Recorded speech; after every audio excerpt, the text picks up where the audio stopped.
स्थिति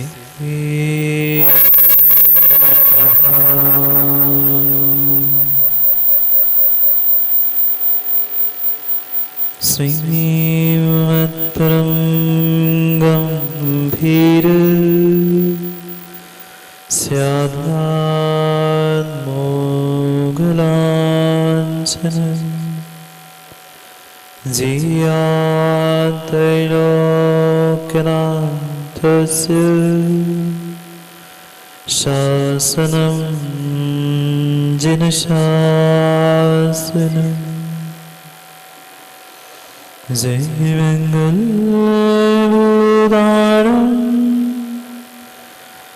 विमलारं नारदं स्वयंवरं तेजोमयं नमो सीता नमो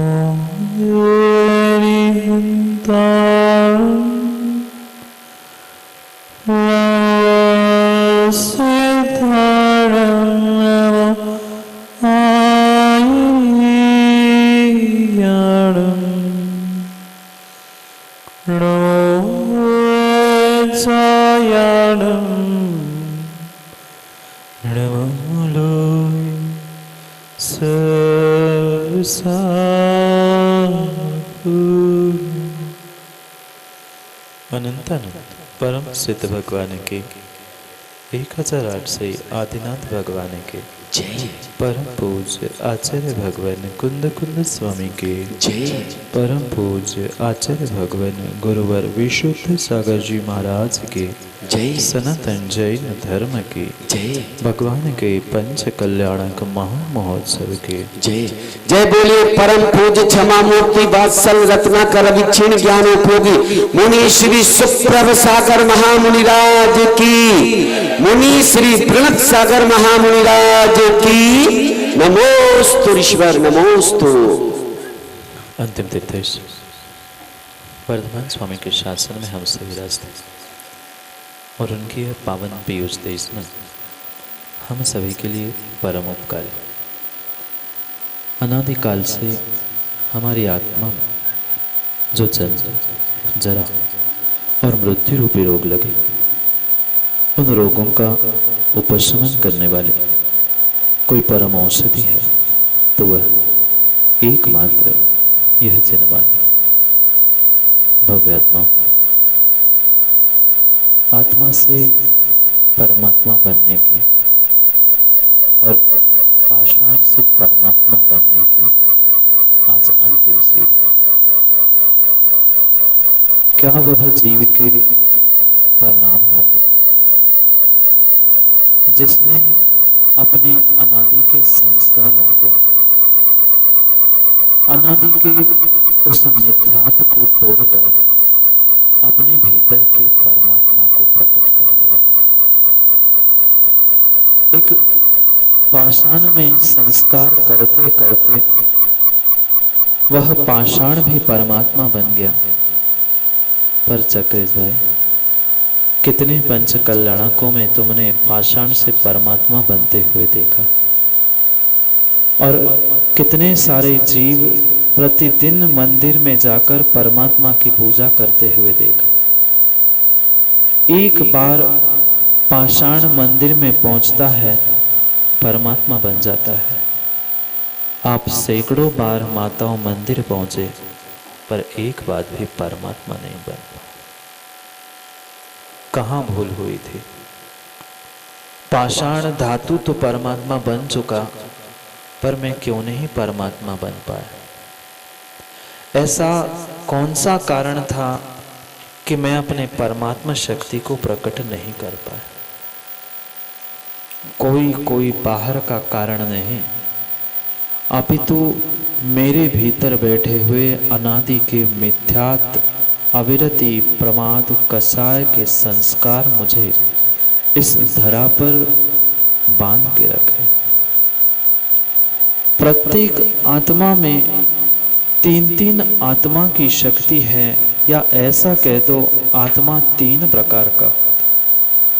एक मिथ्यात विषय कसायों से उलझा हुआ बहिरात्मा, जो इस बहिरात्मपने को छोड़ते हुए अपने आत्मा द्रव्य को पहचान कर सच्चे देव शास्त्र गुरु पर श्रद्धान करने वाला अंतरात्मा और उन सबसे विमुख होकर संसारातीत सभी कर्मों से रहित होकर सिद्ध अवस्था में विराजमान वह निखिल अखिल परमात्मा, ऐसे आत्मा के तीन भेद आचार्य भगवंत बताते।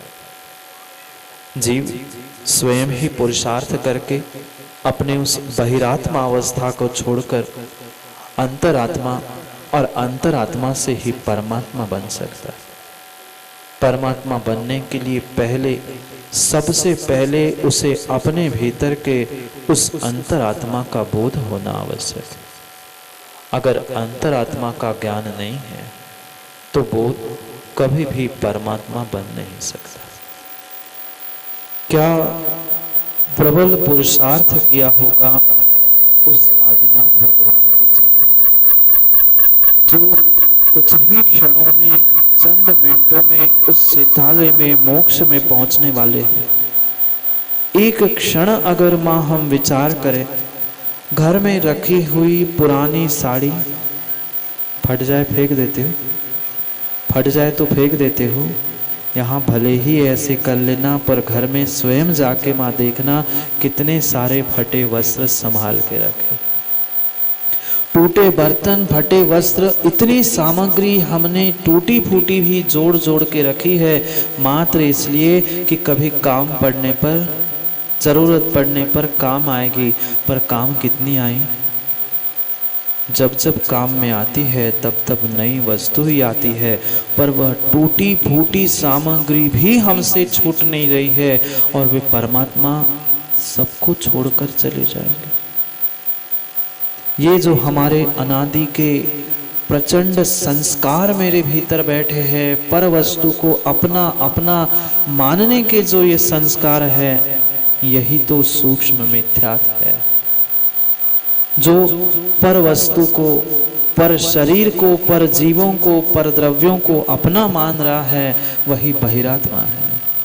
बहिरात्मा यानी बाहिर द्रव्यों को, बाह्य द्रव्यों को जो अपना बना रहा है, अपना मान रहा है, वही वास्तव में बहिरात्मा है। और जब तक हम बहिरात्मा है तब तक हमारे भीतर का मिथ्यात विगलित नहीं हुआ। या ऐसा कह दो, जब तक मेरे भीतर मिथ्यात बैठा है, अनंतानुबंधी कषाय बैठी है, तब तक मैं कभी भी बहिरात्मपने को छोड़ नहीं सकता। और बहिरात्मापना छोड़े बिना अंतरात्मा नहीं, और अंतरात्मा बने बिना परमात्मा नहीं बन सकते। ये तीन सीढ़ियां हैं भगवत्ता प्राप्त करने के लिए। जो एक नरक निगोद से निकला हुआ जीव पुरुषार्थ करते करते करते करते कुछ पिछले भवों में थोड़ा सा पुण्य का जोर क्या लगा, मात्र और मात्र निर्ग्रंथ को दान देने के संस्कार। मां किसके संस्कार? किसी और स्थान के नहीं, मात्र पिछली पर्याय में दान देने के श्रीमती वज्रजंघ की पर्याय पढ़ा होगा ना, सुना होगा।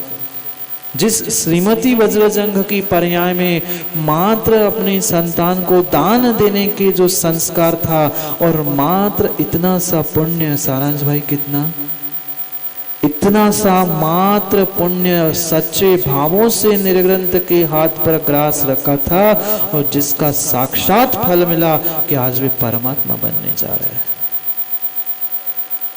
कितने भाव संजय हो गए उस जीव ने, जब एक प्रतिमा और एक निर्ग्रंथ के हाथ पर ग्रास रखने के लिए सारांश इतने भाव संजोने पड़ते हैं, फिर साक्षात परमात्मा बनने के लिए कितने भाव संजोने पड़ते हैं, कितने अपने भावों को संभालना होता है। ये द्रव्य के एक एक टकों को संभालते संभालते तुमने परमात्मा की प्रतिमा प्राप्त कर ली, फिर भीतर के परमात्मा को प्राप्त करने के लिए एक एक चवन्नी किसकी? चक्रेश किसकी चवन्नी? ये टकों की, पैसों की चवन्नी काम में नहीं आएगी। भीतर के भावों की एक एक चवन्नी, अठन्नी, रुपया जब इकट्ठा होता है, बूंद बूंद जब इकट्ठी होती है, तब सागर बनता है। बरसों बरसों का नहीं, भवों भवों का जब पुण्य साथ देता है, तब वे अनादि के संस्कार जो मिथ्यात्व के बैठे थे, वह मिथ्यात्व के संस्कार टूटते हैं।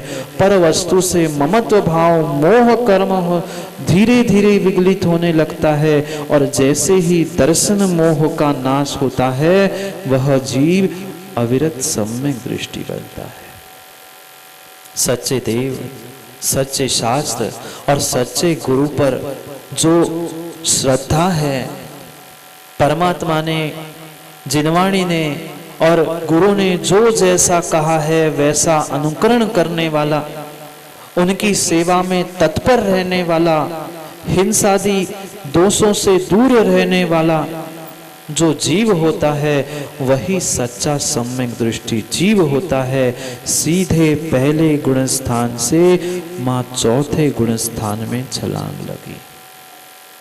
एक क्षण विचार करना, जब हमारे घर के टूटे फूटे बर्तन वस्त्र हमसे छूट नहीं रहे हैं, कितना पुरुषार्थ हमें अपने आप को सम्यक दृष्टि बनाने में करना होगा।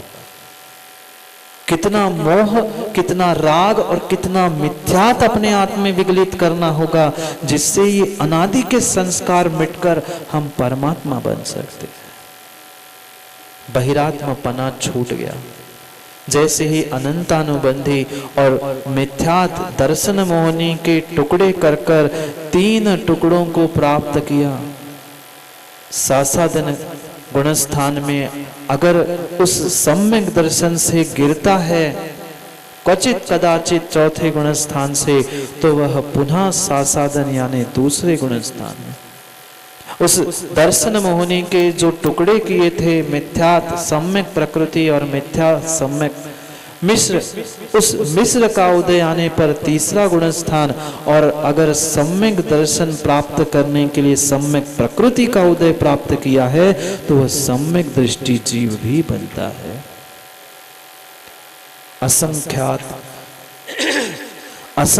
असंख्यात भवों का जब पुरुषार्थ काम करता है, तब जाकर जीव सम्यक दर्शन को प्राप्त करता है। युवाओं कुछ करो नहीं करो जीवन में, बहुत बहुत उत्कृष्ट बात है कि हम जीवन में संयम महाव्रत धारण कर ले, पर संयम महाव्रत नहीं धारण कर पा रहे हैं। कम से कम हम सम्यक दृष्टि तो बने, कम से कम सच्चे देवशास्त्र गुरु के निंदक ना बनते हुए सच्चे देवशास्त्र गुरु के आराधक बने। पंचम काल में अगर मात्र सम्यक दर्शन भी अगर हमने प्राप्त कर लिया, तो विश्वास मानना पवन भैया, आने वाले समय में हम बहुत कुछ कर सकते हैं।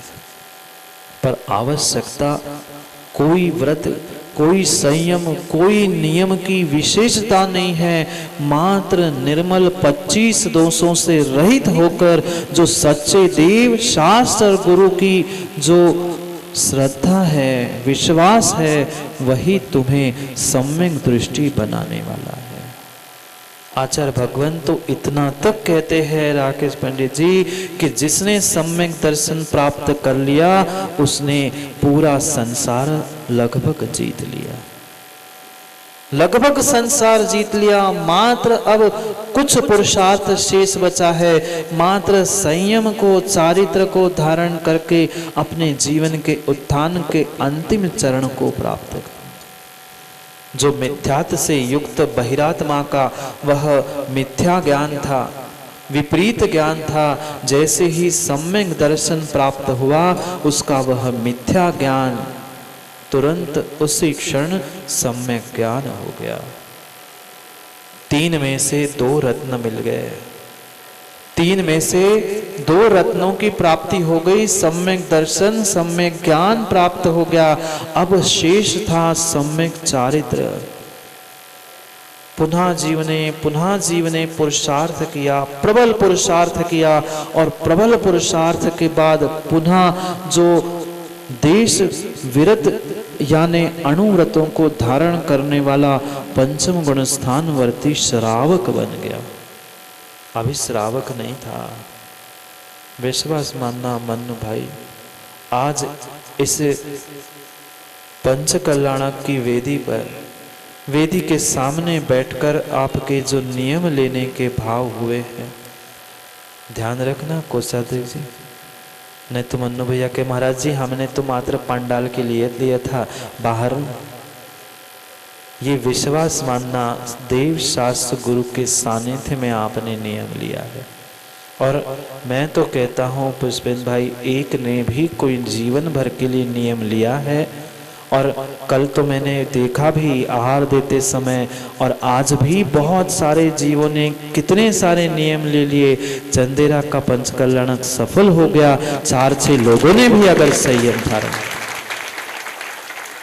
वहां तो पाषाण से परमात्मा बनने की तैयारी हो चुकी, पर यहाँ आत्मा भी परमात्मा बनने की तैयारी कर रहा है। यही संस्कार आने वाले समय में तुम्हें परमात्मा बनाएंगे, पर आवश्यकता सच्चे भावों से नियम का पालन करने।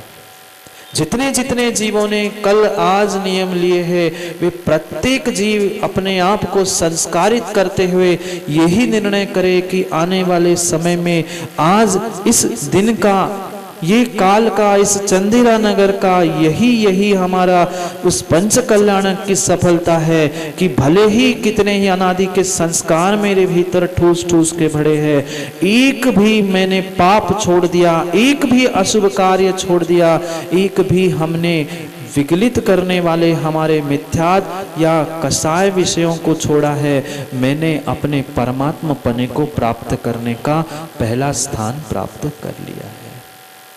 हो गया पवन भाई, भगवान का ज्ञान कल्याणक होते ही पंच कल्याणक की लगभग पूरी क्रियाएं होती है। आज तो चंद क्रियाओं से भगवान का मोक्ष भी हो जाएगा, दोपहर में फेरी भी हो जाएगी। पर पक्का मानना, जो सबने मिलकर ये परमात्मा की भक्ति के साथ साथ जो संयम के भाव धारण किए हैं, जितने जितने जीवों ने, मैं तो कहता हूँ जितने जीव, जितने लोग यहाँ बैठे हैं, कोई भी ऐसा जीव, ऐसा व्यक्ति नहीं हो कि जो यहाँ से छोटा सा नियम लेके ना जाए। जितनी शक्ति है उतनी शक्ति के अनुसार, क्योंकि जीवन में यह भी तो बात याद हो सारांश भाई, प्रतिमा रख ली, रख के यहाँ चले जाओगे, पर यह भी ध्यान रखना कि ऐसा नहीं कि प्रतिमा रख ली हमारा काम हो गया। जितनी बार समय मिले अधिक से अधिक बार आके, ससुराल में आओ नहीं आओ, पर परमात्मा की प्रतिमा की पूजा अभिषेक विधान करने आवश्यक है।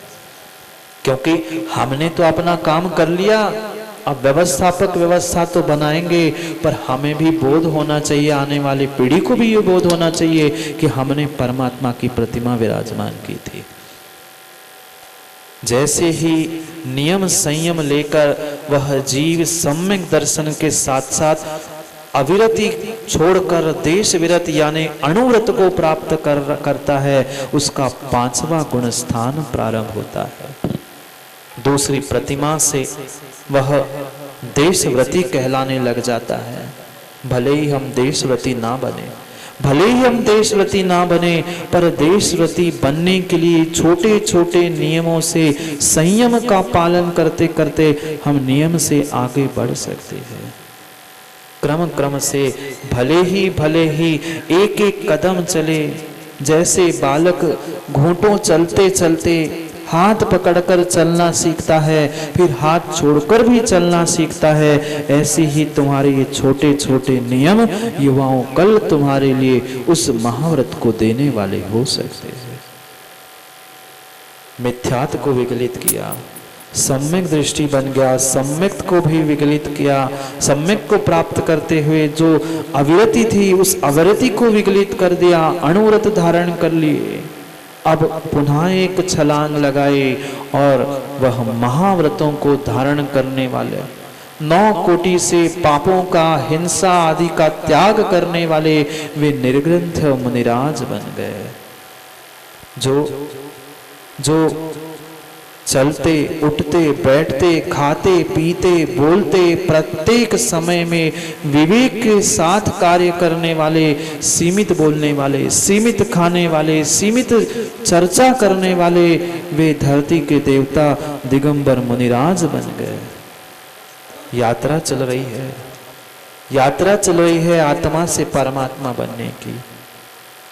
जो चलते चलते कभी कभी इधर उधर पत्थर फेंकते, इधर उधर दृष्टिपात करते, जमीन को 2-3.5 हाथ भूमि को 3 हाथ भूमि को चल देखते देखते इरिया समिति से गमन करने लग।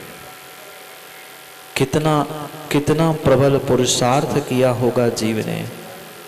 सरसों का दाना जिसके, सुना चक्रेश भाई, राकेश जी, सरसों का दाना जिसको बिस्तर पे चुभता था, वही अपने लहूलुहांत पैरों के साथ निर्ग्रंथ भेष के साथ जंगल में विचरण करने लग गए। धरती के देवता बन गए। भले ही थोड़ी सी प्रमाद की सत्ता शेष थी, थोड़ा सा प्रमाद जरूर था, पर फिर भी निरतिचार 28 मूल गुणों का पालन था। ये किंचित भी मत कह देना, किंचित भी पवन भाई कहने वाले जीवों से कह देना कि पंचम काल में निर्ग्रंथ नहीं होते। पंचम काल के अंतिम अंतिम अंतिम सांसों तक सच्चे भावलिंगी श्रवण होंगे। इसमें कोई भी दुरा करने की विचार बात ही करना नहीं।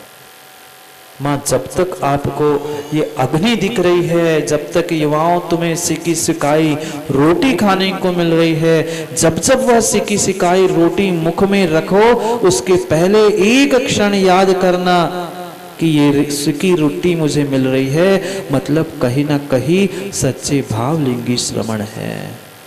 कम से कम इतना तो भान करना, अपने मुख में ग्रास रखने से पहले माँ वो निर्ग्रंथ मुनिराजों की आज आहारचर्या निरंतराय हो गई क्या? मुख में ग्रास रखने से पहले यही भावना भाना। ठीक है, हम प्रति समय प्रतिदिन मुनिराजों को आहार दे नहीं पाते, नहीं पहुंच पाते रोज निर्ग्रंथ गुरु के पास, पर कम से कम अपना उदर भरने से पहले ये विचार ही कर ले कि जितने निर्ग्रंथ मुनिराज धरती के देवता आज आहार के लिए उठे हैं, उनके निरंतर आहार हो जाए। पक्का मानना, आपके इस भाव भावना से भी आपके असंख्यात कर्मों की निर्जरा संभव है। वे धरती के देवता थोड़ा सा प्रमाद जीतकर 7वें गुण स्थान में पहुंच गए।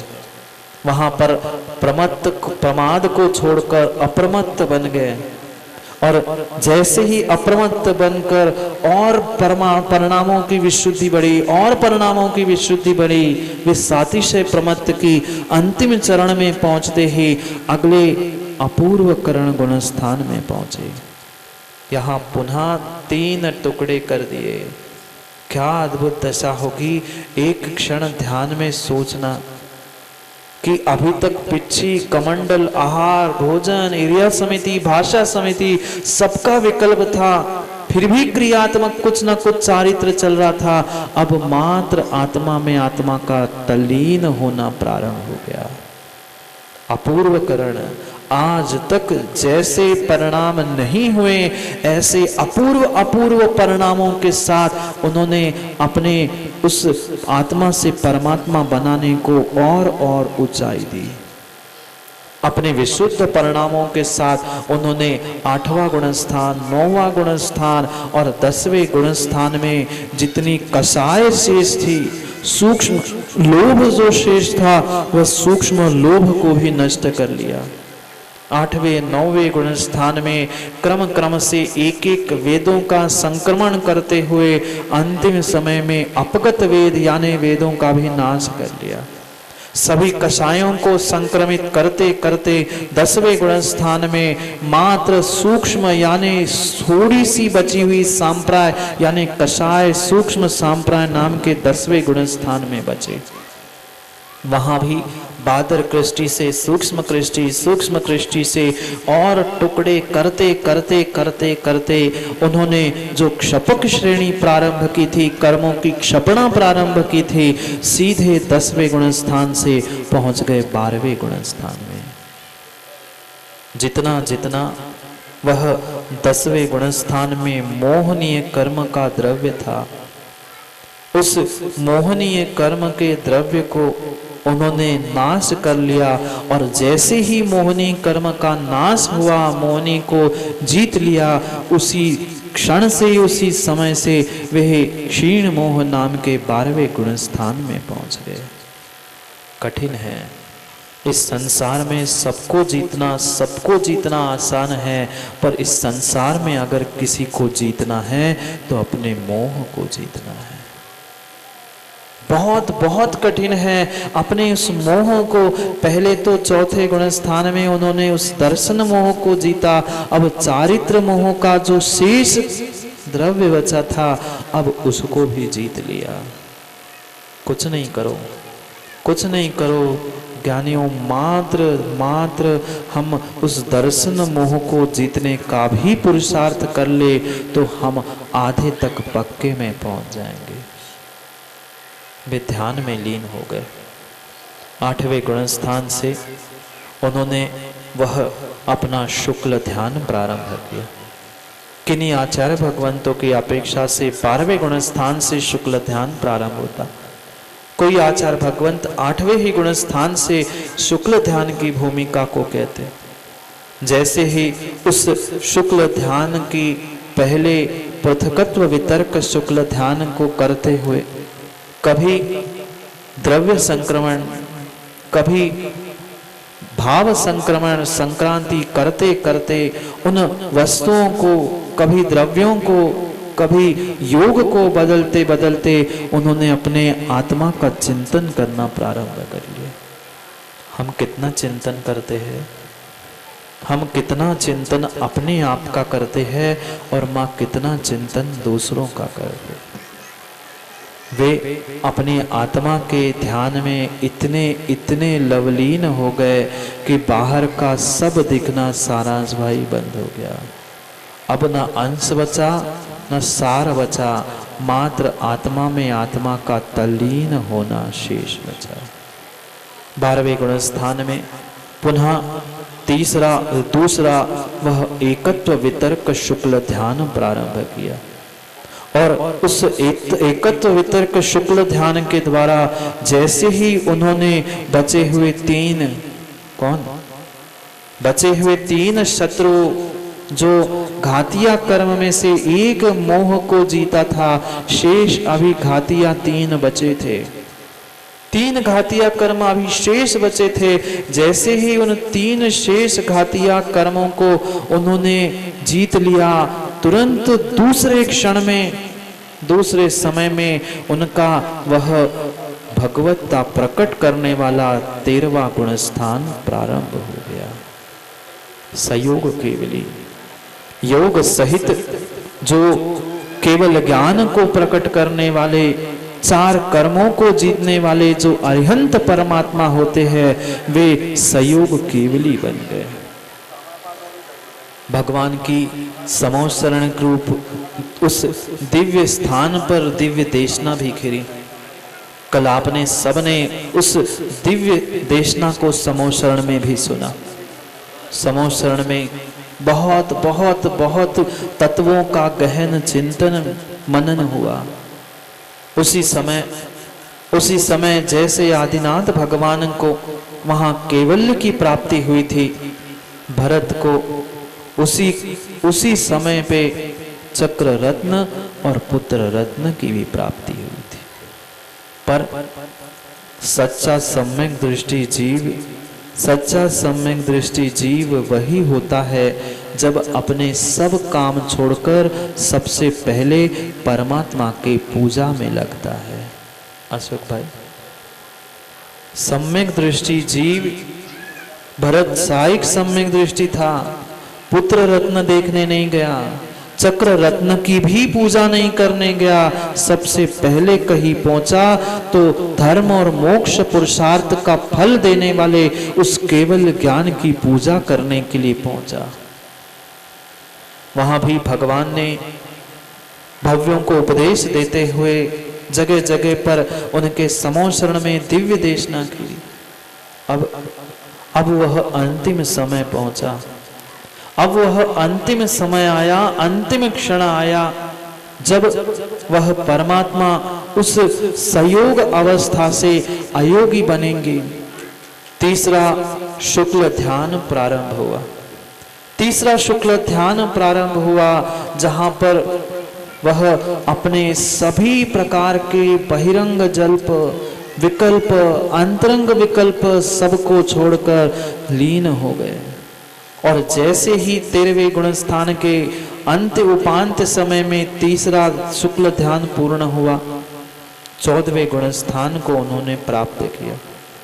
14वें गुण स्थान में जैसे ही उन्होंने पुनः चौथा शुक्ल ध्यान प्राप्त किया, एक क्षण मां आंख बंद करके विचार करना, पूरी जीवन भर की सार्थकता, जीवन भर की सार्थकता।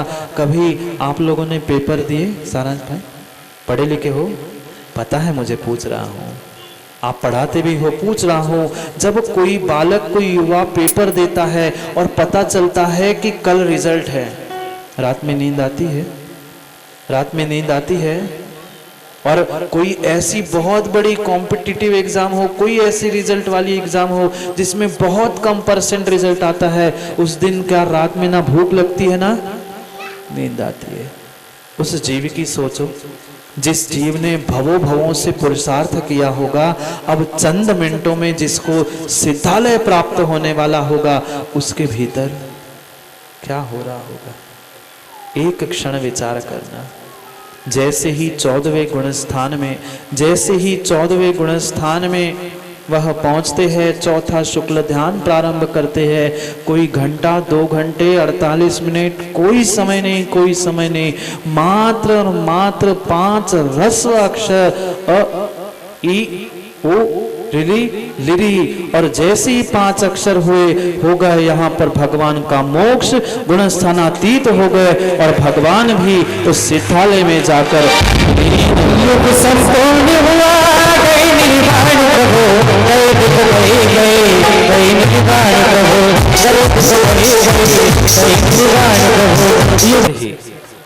जैसे ही भगवान का मोक्ष हो गया, यहाँ पर भरत चक्रवर्ती रोने लग गया और कैलाश पर्वत के एक शिला पर जाकर बिलखने लग गया, रोने लग गया।